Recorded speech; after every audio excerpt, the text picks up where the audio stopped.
What do I love about Sutton Place? It's one of the most picturesque and charming neighborhoods in all of New York City.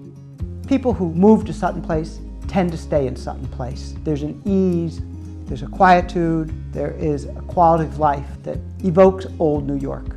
You will find a distinct mix of architecture. It's a small neighborhood feeling with tiny village-like streets juxtaposed with steel-framed pre-war co-ops, 5-story walk-ups mingled with Victorian brownstones, and 5 pocket parks. Named after Effingham Sutton, who built a group of townhouses between 58th and 60th Street. Some of those still survive, and as a marketing ploy, changed the name from Avenue A to Sutton Place. One of the first planned urban developments in New York City. This neighborhood always attracted various notables. You had Arthur Miller, you had Marilyn Monroe, you had Bobby Short, you had Bill Blass, Kenneth Cole.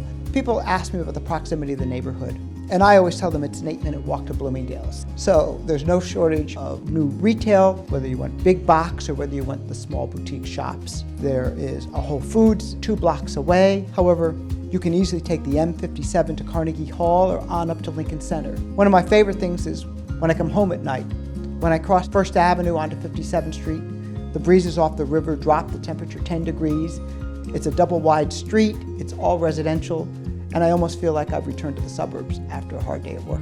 Not on the priority list of the nouveau riche, nor a bastion of old money.